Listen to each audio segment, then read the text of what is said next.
Proclamação. Se ouvires atentamente a voz do Senhor teu Deus, tendo cuidado de guardar todos os seus mandamentos, todas estas bênçãos virão sobre ti e te alcançarão. Deuteronômio 28, 1, 2. Rogo-vos, pois, eu, o preso do Senhor, que andeis como é digno da vocação, com que fostes chamados, com toda a humildade e mansidão, com longanimidade, suportando-vos uns aos outros em amor. Efésios 4, 1, 2. Agora, pois, se diligentemente ouvirdes a minha voz e guardardes a minha aliança, então sereis a minha propriedade, peculiar dentre todos os povos, porque toda a terra é minha, e vós me sereis um reino sacerdotal e o povo santo. Êxodo 19, 5, 6. Carta de ensino, um novo começo. Deus oferece um novo começo, de Derek Prince.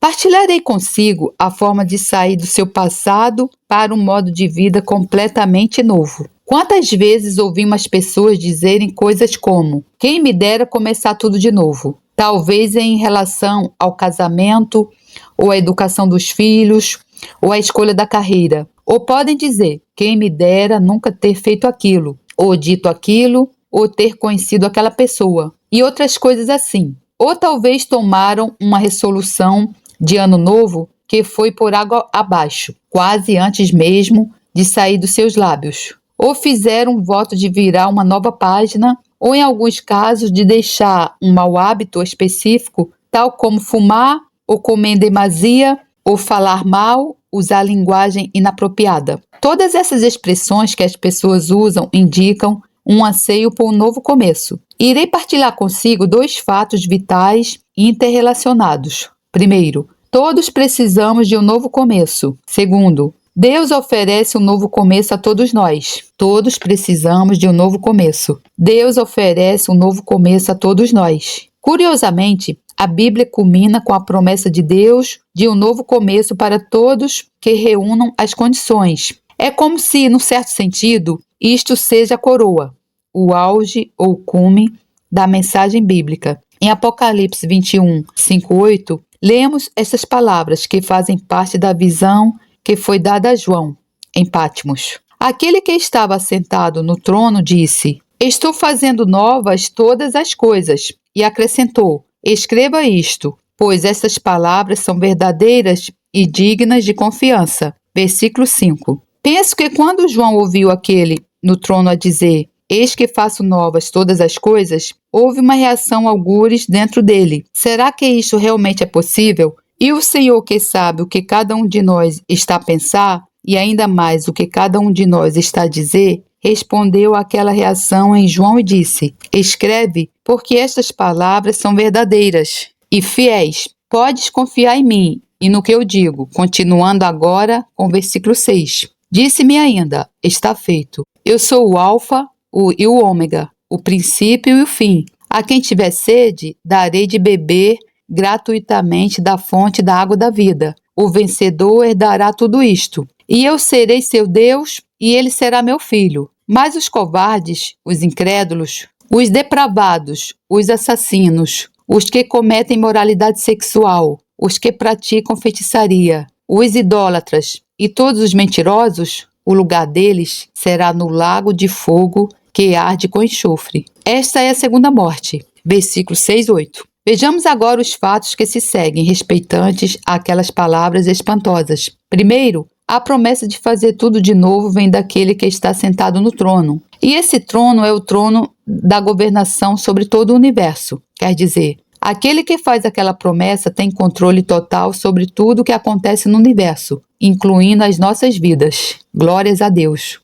Não é apenas uma sugestão, é uma declaração de autoridade divina. Estou fazendo novas todas as coisas. E a declaração vem do trono. É um decreto. É uma declaração do que é que vai acontecer, que vai afetar e abranger todo o universo. Segundo, como já referi, o que está sentado no trono, ele próprio garante a declaração. Ele diz: escreva isto, pois essas palavras são verdadeiras e dignas de confiança. Se eu posso dizer com reverência, vem com uma garantia escrita do Senhor.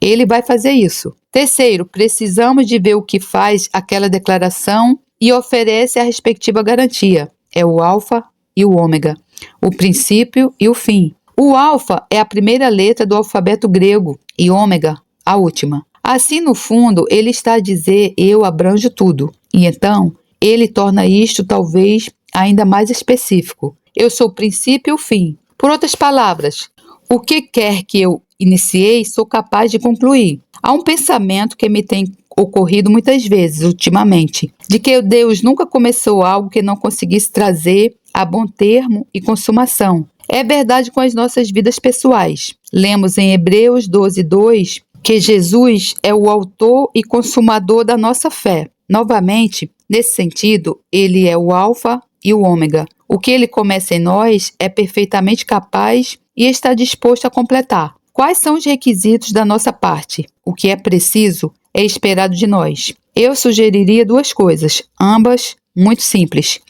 Em primeiro lugar, tem de conhecer a sua necessidade. Tem de saber reconhecer o seu anseio interior para um novo começo. Não pode encobrir. Não deve procurar desculpar ou mudar os fatos acerca do seu passado. Se o seu passado, na verdade, não é assim tão mal, então por que razão precisa de um novo começo? Isso requer, creio eu, humildade. Muitos de nós talvez somos confrontados com esta oportunidade e rejeitamo-la simplesmente porque não estamos dispostos a reconhecer a nossa necessidade. Recordo-me há muitos anos, quando fui confrontado com isto, lembro-me como estava dividido entre o meu orgulho e o meu sentido de necessidade. Agradeço a Deus que, pela sua graça, o meu sentimento de necessidade tem acabado por vencer o meu orgulho.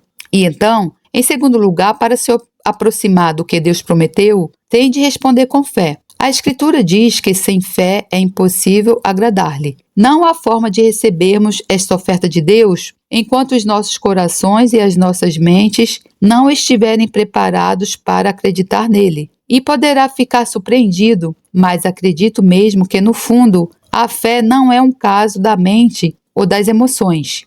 É um caso da vontade. Tem de decidir que vai acreditar em Deus. Obrigue a sua vontade a crer nele. A fé não é um caso da mente ou das emoções. É um caso da vontade. Preciso de referir apenas mais algumas coisas acerca da oferta de Deus de um novo começo. São dois os resultados. Primeiro, quando aceitamos a oferta de Deus de um novo começo, isso produz nas nossas vidas um outro tipo de caráter, um outro tipo de capacidade. Tornamo-nos capazes de vencer. Já não temos de ser derrotados pelo pecado, nem por toda a espécie de oposição e frustração. O próprio Deus introduz em nós a sua própria capacidade de lidar com as situações e problemas. E assim, a promessa é: o vencedor herdará tudo isto. O segundo resultado da aceitação da oferta de Deus, de um novo começo, é que nos faz herdeiros de tudo. Para mim, isto é dramático, emocionante. O vencedor herdará tudo isto. Tudo o que tenha sido revelado nos propósitos e conselhos de Deus ao seu povo está aberto ao vencedor. Mas o vencedor é aquele que aceita a oferta de Deus. O vencedor é aquele que aceita a oferta de Deus. Observemos agora por um momento a única alternativa no caso de rejeitarmos esta oferta de um novo começo. Qual é a alternativa? Eu diria que posso afirmá-lo de forma muito simples. A alternativa é continuar na escravidão do pecado. A alternativa é continuar na escravidão do pecado. E o pecado é a raiz dos nossos problemas. O pecado é a verdadeira razão pela qual precisamos de um novo começo. O pecado é o que nos dá frustração, nos envergonha e nos derrota. Então, essa é a única alternativa, continuarmos escravos do pecado. E ao continuarmos a ser escravos do pecado, por sua vez, faz com que sejamos rejeitados por Deus. Não há nada entre ser recebido e ser rejeitado. Deus receberá quem aceita a sua oferta. Aquele que se tornar um vencedor, ele o tornará herdeiro de tudo. Mas se rejeitarmos esta oferta, não temos outra alternativa, a não ser continuarmos na escravidão do pecado e enfrentarmos a derradeira, final e eterna rejeição de Deus. Paulo resume as alternativas com muita clareza. Em Romanos capítulo 12, versículo 21, gostaria que meditasse sobre isto. Romanos 12, 21. Não se deixem vencer pelo mal, mas vençam o mal com o bem. Não há uma terceira hipótese. Ou continuarmos a ser vencidos, a ser derrotados pelo diabo, ou vencermos o diabo. Não há nada entre os que vencem e os que são vencidos. E para vencer, temos de aproveitar pela fé a oferta de Deus de um novo começo. Aleluia! Para que sejamos vencedores, temos de aproveitar pela fé a oferta de Deus de um novo começo. Glórias a Deus! Encontro com Cristo. Quero partilhar consigo a chave para o novo começo. Vou partilhar como um encontro com Cristo ressuscitado produz uma nova criação. Isso está muito claro e espantosamente bem exposto pelo apóstolo Paulo em 2 Coríntios 5, 14 e 17, onde Paulo escreve o seguinte: pois o amor de Cristo nos constrange, porque estamos convencidos de que um morreu por todos, logo todos morreram, e ele, Cristo, morreu por todos, para que aqueles que vivem já não vivam mais para si mesmos,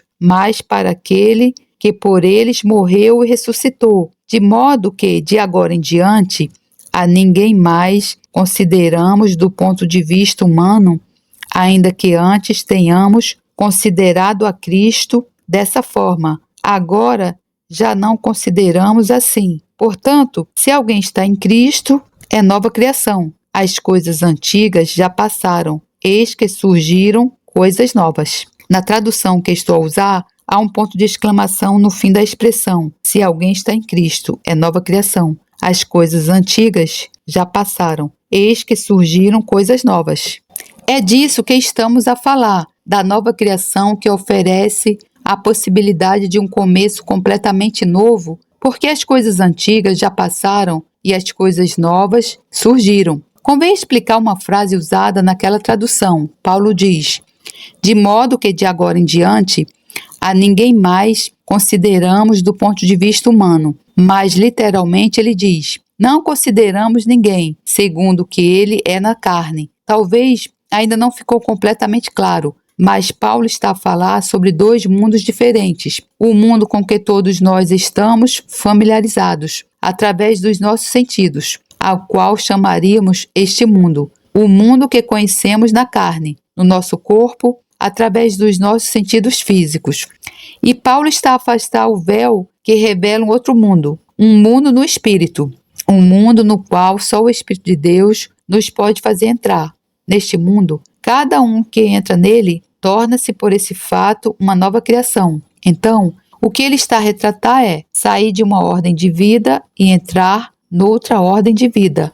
O primeiro é o mundo familiar dos sentidos que todos nós conhecemos. O segundo é um mundo novo, que é trazido por um ato criativo de Deus. Há uma linha de separação entre este mundo dos sentidos, que é o mundo em que todos nós conhecemos a derrota, o fracasso, a frustração, um mundo que, num certo sentido, nos mantém embaixo e nos prende. Um mundo que nos oferece boas intenções, mas nunca a capacidade plena para a sua realização. E o outro mundo que é um mundo novo, um mundo que é trazido por um ato criativo de Deus. Lembra-se que é apenas uma só pessoa e um só poder que pode criar e é próprio de Deus. Assim, a linha de separação entre esses dois mundos, e quero que preste atenção agora, é a morte e a ressurreição de Cristo. A linha de separação entre o mundo dos sentidos e o mundo novo, o do Espírito, é a morte e a ressurreição de Cristo.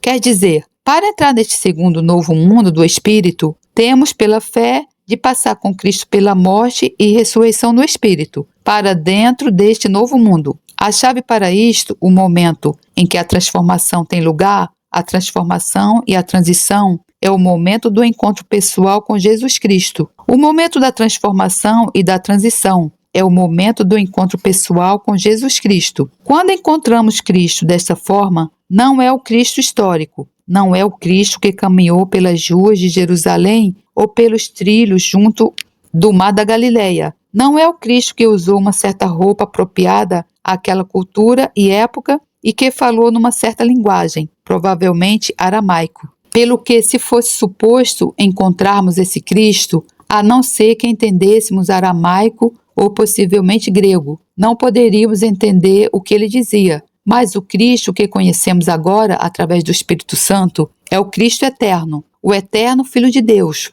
não criado, gerado. Ele próprio um só com Deus o Pai, divino pela sua natureza, sem princípio de dias ou fim da vida, ou divino, eterno, imutável Filho de Deus. O encontro com o Cristo eterno só acontece através do Espírito eterno. O eterno Espírito de Deus, o Espírito Santo, revela ao coração que busca, anseia e crê o eterno Filho de Deus, o Cristo eterno. E nessa revelação manifesta-se a nova criação. Na revelação pelo Espírito Santo ao coração crente do eterno Filho de Deus, manifesta-se a nova criação. Procurei descrever-lhes nesse encontro de mudança de vida com Jesus Cristo pelo Espírito Santo, não o Cristo histórico, mas o eterno, não criado, Filho que estava sempre com o Pai, no seio do Pai. O Cristo que não tem princípio de dias nem fim de vida. E disse-lhe que é este o encontro que é a transição da velha ordem do mundo, dos sentidos, para a nova ordem, a nova criação na qual Deus dá a cada um de nós, que entre o novo começo, um princípio completamente novo. Quero enfatizar mais um ponto importante, que é negativo, mas tremendamente importante.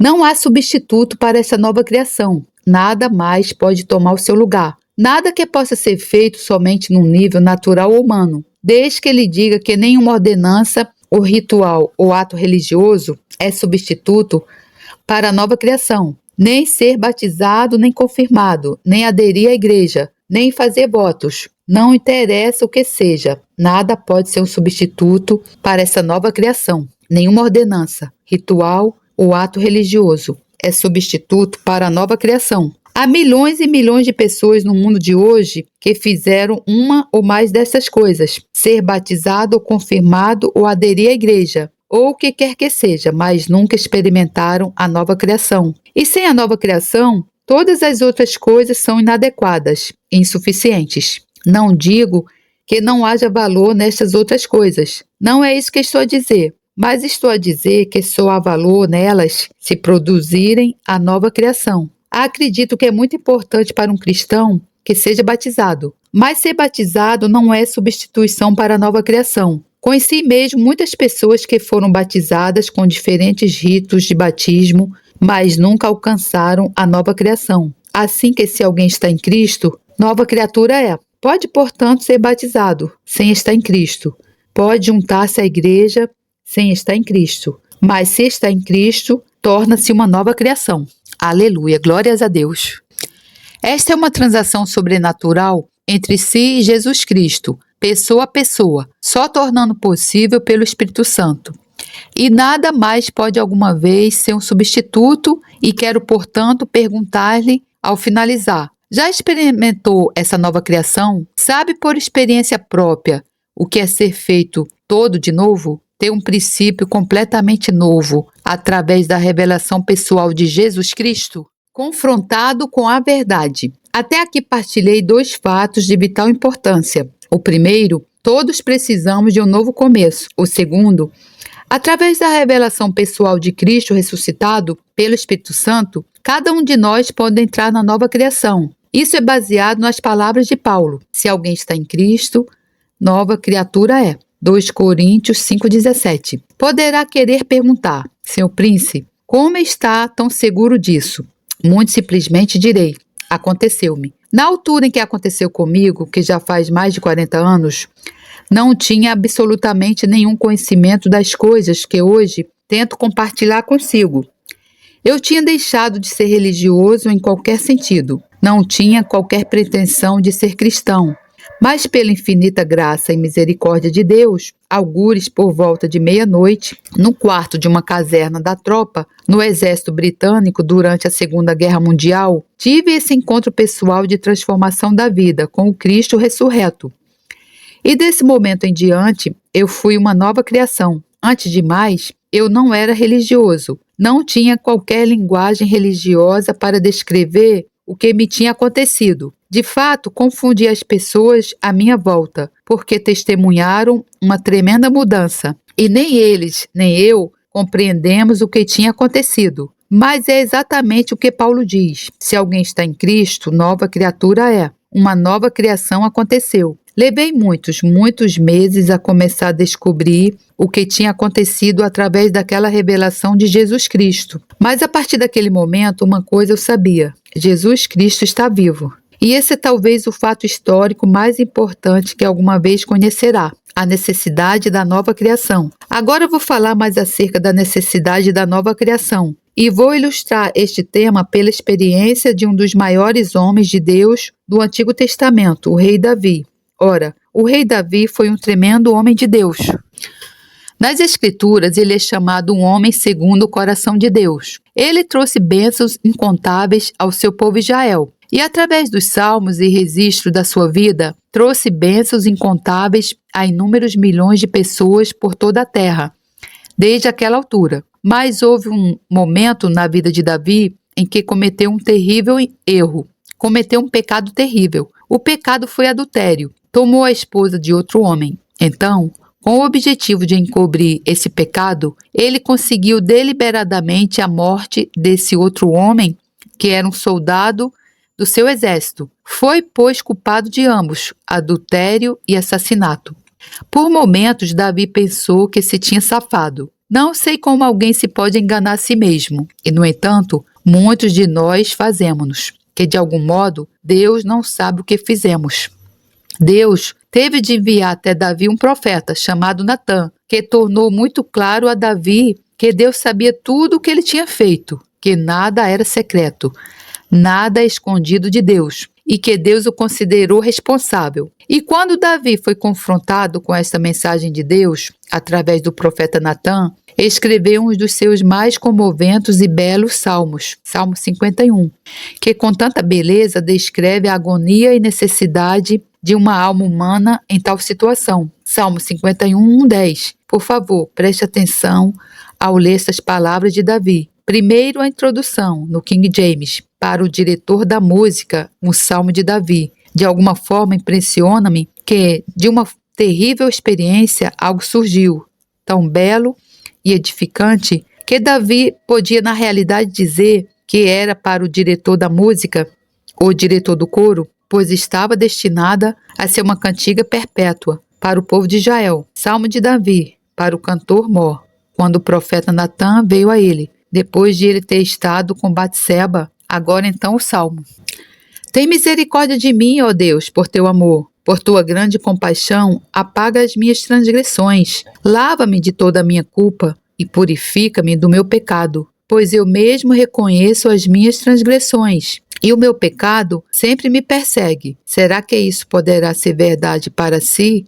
Ao ler isto neste momento, o meu pecado está sempre diante de mim. Há algo que nunca posso esquecer. Tenha coragem, porque há uma solução. Continuando com o Salmo, Davi fala ao Senhor e diz: contra ti, só contra ti, pequei e fiz que tu reprovas, de modo que justa é a tua sentença e tens razão em condenar-me. Sei que eu sou pecador desde que nasci, sim, desde que me concebeu minha mãe. Sei que desejas a verdade no íntimo e no coração me ensinas a sabedoria. Purifica-me com hisopo e ficarei puro.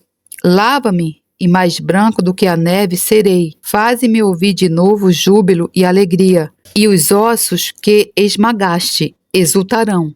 Esconda o rosto dos meus pecados e apaga todas as minhas iniquidades. Cria em mim um coração puro, ó Deus, e renova dentro de mim um espírito estável. Quero que repare no último clamor do coração de Davi. Cria em mim um coração puro, ó Deus. Isto é a nova criação. Talvez pela primeira vez na vida dele, Davi foi confrontado com a plena verdade da sua condição espiritual. Até aquela altura, provavelmente, ele nunca tinha realmente compreendido a sutileza e o poder do pecado no seu coração e na sua vida, e tinha sido capaz de levar uma vida que era aceitável à vista de Deus. Mas havia algo que estava escondido dentro dele, que surgiu de repente num momento de fraqueza, e o dominou e o trouxe até a condição de culpa e de vergonha. E quando reconheceu a sua condição real, também reconheceu a sua necessidade de 4 coisas para as quais ele estava completamente dependente da misericórdia de Deus. E eu simplesmente quero compartilhar consigo essas 4 coisas que Davi viu que precisava. A primeira foi a lavagem e a purificação. No versículo 2 ele diz: lava-me de toda a minha culpa e purifica-me do meu pecado. E no versículo 7 ele diz: purifica-me com hisopo e ficarei puro. Lava-me e mais branco do que a neve serei. Ele sentiu-se tão contaminado, tão sujo, e sabia que nada que fizesse poderia purificá-lo. Segundo, ele viu a necessidade de o registro do seu pecado ser expurgado para sempre. Isto está expresso nos versículos 1 e 9. Versículo 1. Tem misericórdia de mim, ó Deus, por teu amor. Por tua grande compaixão, apaga as minhas transgressões. E no versículo 9, esconde o rosto dos meus pecados e apaga todas as minhas iniquidades. Suponha que sabia que uma gravação de vídeo tinha sido feita com todos os incidentes da sua vida e que mais cedo ou mais tarde seria transmitida para todo o universo. Como se sentiria acerca disso? Foi assim que Davi se sentiu. Ele disse: apaga todas as minhas iniquidades. Apaga essa gravação, que eu não volte a ser confrontado com ela mais alguma vez. A terceira coisa que Davi viu foi que precisava foi recreação, ser criado de novo por um ato soberano de Deus. Isto ele expressa nos versículos 10. Cria em mim um coração puro, ó Deus, e renova dentro de mim um espírito estável. É importante ver que quando usamos a expressão criar, estamos a falar de algo que só Deus pode fazer. Davi sabia que isso estava para além das suas capacidades ou recursos. Ele estava completamente limitado ao que Deus pudesse fazer por ele. E então, em quarto lugar, ele viu necessidade da sua reconciliação com Deus. Ele teve um vislumbre da sua própria natureza interior e viu, se é que posso usar a expressão, que ele tinha nascido um rebelde. Isto ele transmite no versículo 5. Sei que sou pecador desde que nasci, sim, desde que me concebeu minha mãe. Foi nesse preciso momento que a sua vida começou, e tendo em conta a agitação no que diz respeito ao aborto, nos dias de hoje, reparemos que a Bíblia diz que ele teve uma natureza que foi pecadora, desde o momento em que foi concebido. A vida dele não começou quando ele nasceu, mas sim quando foi concebido.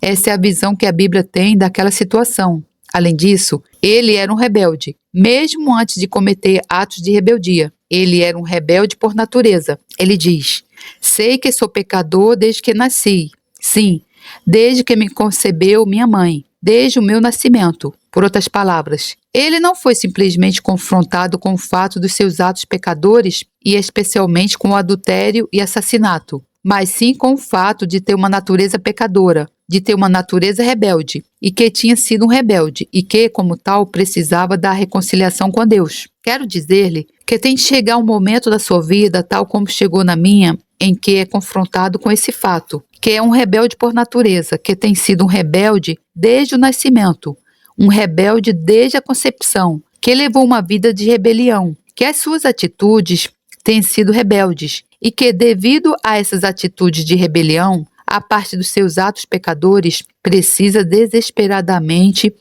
de se reconciliar com o Deus Todo-Poderoso, o juiz do universo. Purificação e absolvição. Recapitulando, Davi apercebeu-se com clareza que tinha 4 necessidades. A primeira, a lavagem ou purificação. A segunda, o apagar do registro do seu pecado.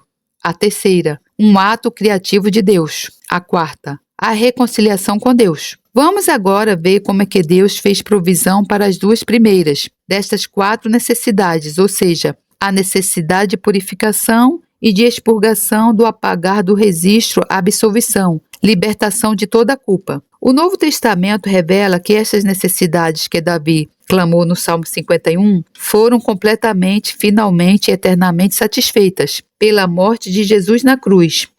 É bastante interessante ver quantas orações Davi fez no livro de Salmos, as quais foram de fato finalmente respondidas com a morte e ressurreição de Jesus Cristo. Vejamos agora a provisão de Deus para a purificação, e isto é pelo sangue que Jesus derramou na cruz. Não há nenhum outro meio, no céu ou na terra, que nos possa limpar, purificar dos nossos pecados, a não ser pelo sangue de Jesus derramado na cruz. Louvado seja o nosso Senhor por todos os séculos, glórias a Deus. Não há nenhum outro meio, no céu ou na terra, que nos possa limpar, purificar dos nossos pecados, a não ser o sangue de Jesus. Em Hebreus 9, 13 e 14, o escritor diz: porque se o sangue dos touros e bodes e a cinza de uma novilha esparzida sobre os imundos os santifica, quanto à purificação da carne, quanto mais o sangue de Cristo, que pelo Espírito Eterno se ofereceu a si mesmo, imaculado a Deus, purificará as vossas consciências das obras mortas, para servirdes ao Deus vivo. Há, pois, um contraste entre o sangue dos touros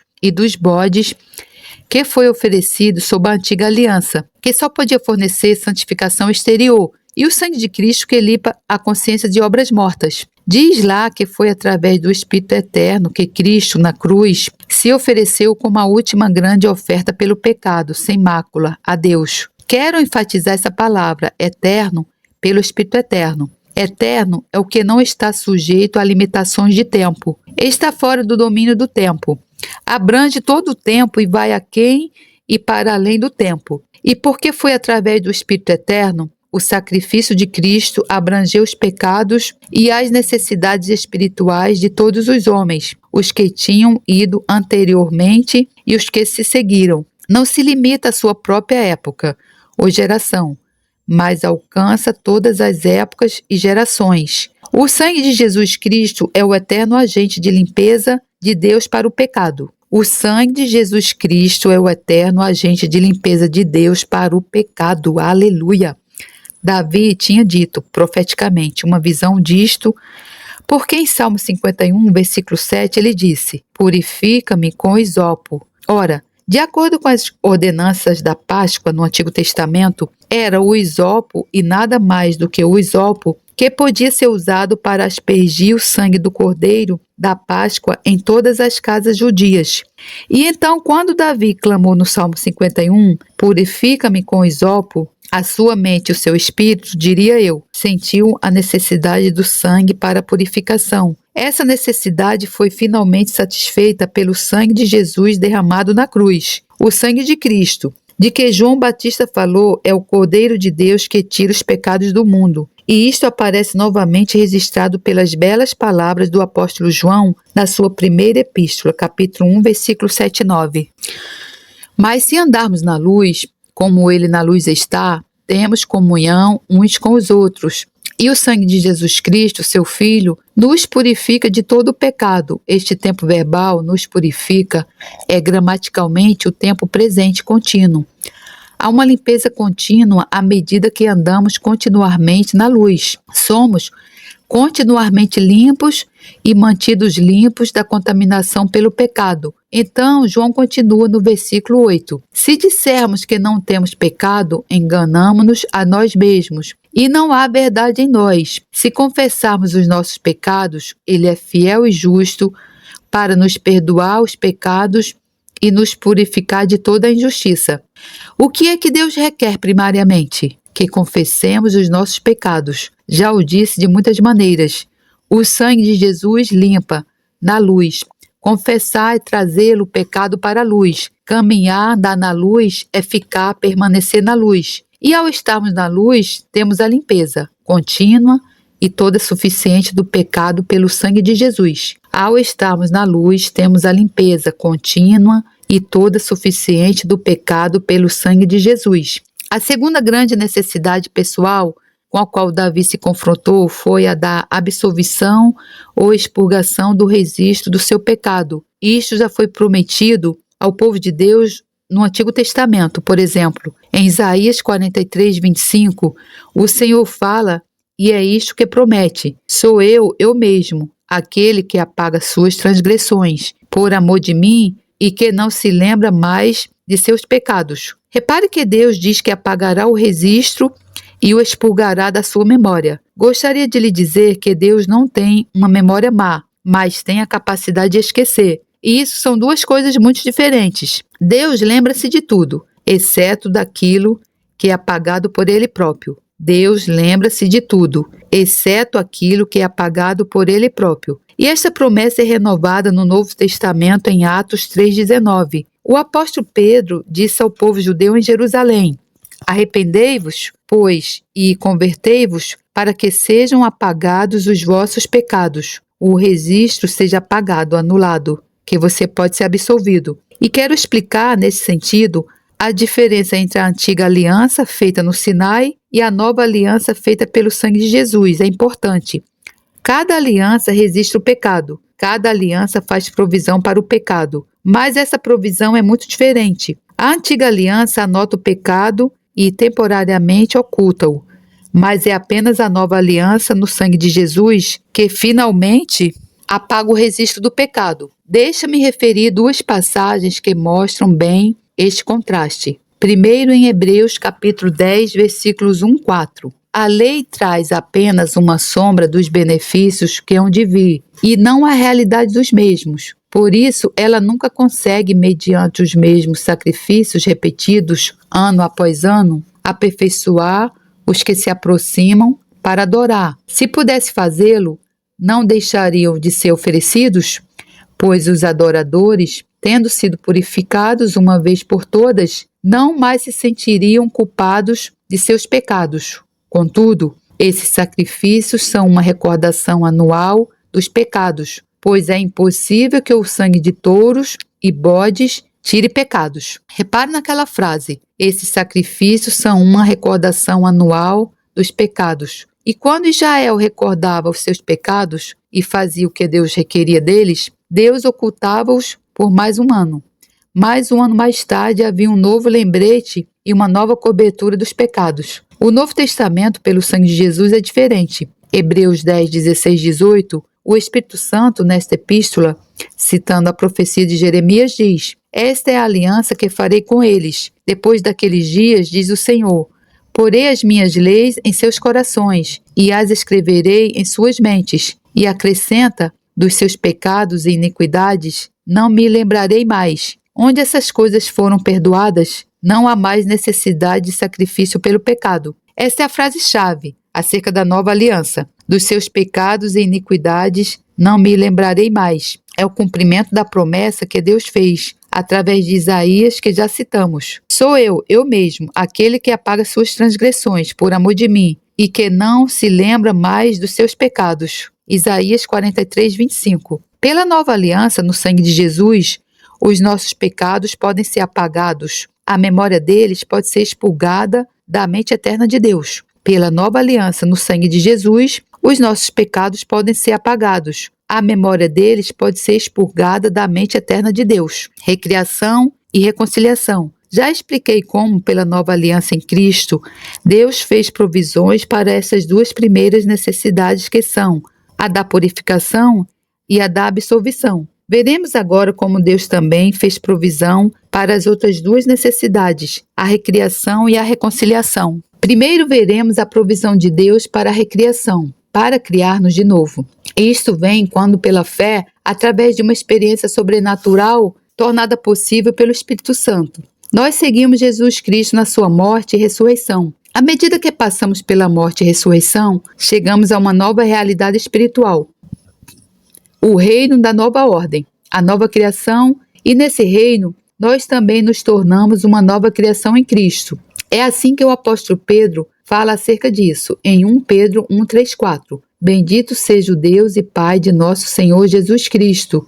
Conforme a sua grande misericórdia, ele nos regenerou para uma esperança viva, por meio da ressurreição de Jesus Cristo dentre os mortos, para uma herança que jamais poderá perecer, macular-se ou perder o seu valor. Assim, Deus, pela sua misericórdia, trouxe-nos até um novo nascimento através da ressurreição de Jesus Cristo dentre os mortos.